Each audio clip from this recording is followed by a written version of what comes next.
Well, as I asked the other folks, we'll break into your name, and pretty much this first question is we want to identify your name for the tape. Okay. And then I'm going to ask your name, you were a member since what year, and what year did you retire? Okay. So, Name is John Walsh. I've entered my apprenticeship in 1958, August of 58, four-year apprenticeship at that time. Became a journeyman in, let's see here, 62. Celebrated by getting married shortly after. Retired April 1 of 99, so we're gonna almost 10 years been retired. okay, good. John, what effect did Local 6 have on your professional life? Well, a big effect. I mean, my whole life has been Local 6, both professional and personal. Friends I met, people to this day that I still socialize with. Was a period of time, there was about 4 of us when the kids were little, went up the Russian River every year for a week, 4 families together. One of the main things I remember about a particular job was working on the tube under the bay for BART. That was different. Worked many, many jobs in the city, hospitals, high-rises, schools, everywhere, just about. But that kind of sticks, working under the bay. The BART job was more of an industrial job as opposed to most of the commercial high-rise buildings and light commercial? Definitely. Yeah, we had to, I think just this side of Treasure Island was where Local 6's jurisdiction ended, and the local in Oakland, 595, took over, so we couldn't go on their side of the borderline that was down there. We had pickup trucks that ran on the railroad tracks, batteries for transportation, and some golf carts that ran in the middle between the 2 tubes to go back and forth, bicycles down there too, which was different, you know, for construction work. Yeah, it was just nice to get out the end of the day and see the daylight. See the daylight? Yeah. Can you describe some of the advancement that Local 6 made during your career as far as providing you with training and work and pay and benefits? Oh, like from your early years when you started the apprenticeship on through? Definitely. Was able to raise a family, 3 children. Wife didn't have to work in those days, which was quite common. I think nowadays both my sons, their wives work. They have to have dual incomes, things like that. But I can recall being very proud the day my 2 sons entered their apprenticeship program. And I was lucky. I worked 20 years with the tools and actually 20 years in the office as a business rep.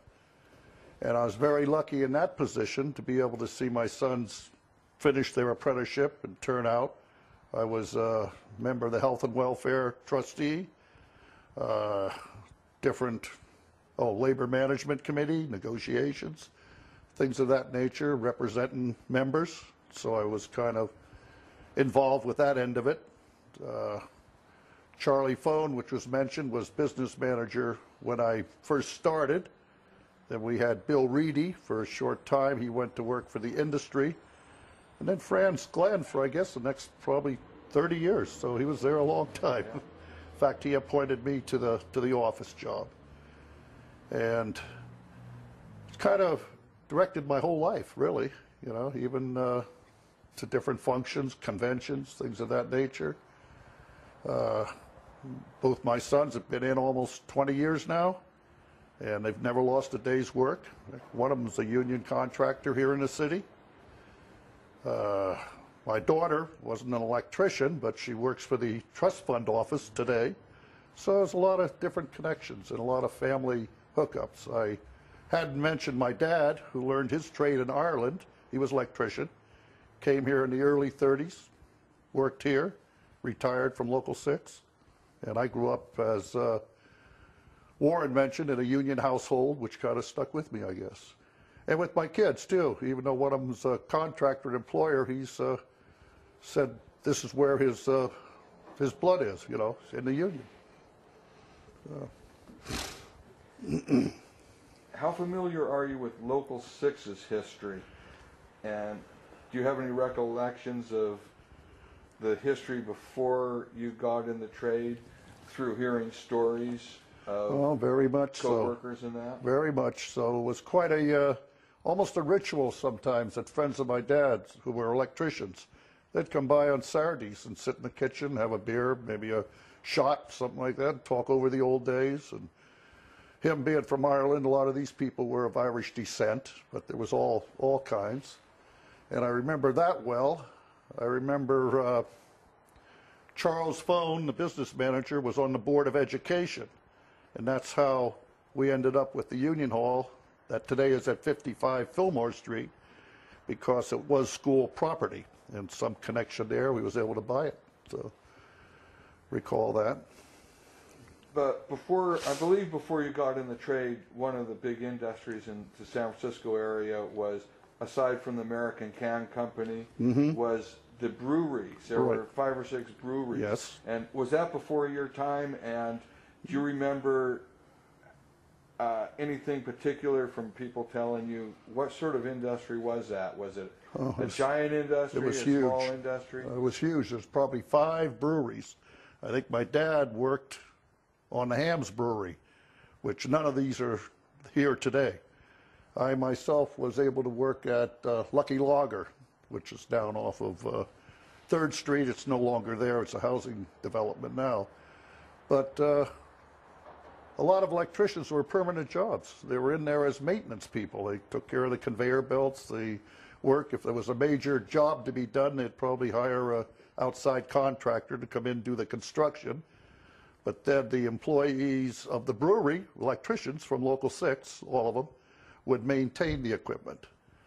And so that was, you know, you mentioned American Can, there was Western Can, there's these breweries, none of them are here today. Printing plants, yeah. But commercially, it's changed, the city's changed to a financial center and a commercial center, you know, with the high-rise office buildings downtown and the hotels and things of that nature. Warren mentioned he started in the shipyards. Did you ever work in the shipyards at Bethlehem Steel or Presage, or did your father work in the shipyards? Oh, yes. He would have been there during the war, because I think all able-bodied people that were able to display a specialty worked in the shipyards. But I worked for a company called Marine Electric, who did construction work, which is what I was involved in, but they also had a shipyard division, marine electricians. And a lot of times they would send us out to fill in on the ships, Liberty ships, in the Vietnam time. They were pushing them out real fast. And so a lot of times they'd send us down there, construction people, to work on the ships.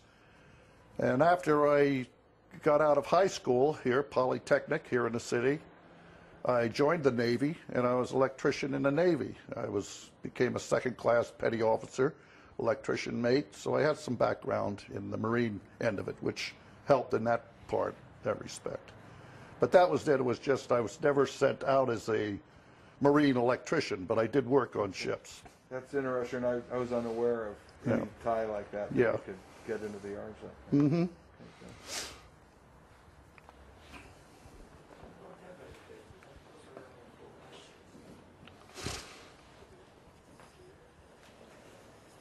Well, Thank you. thank you, John. Okay.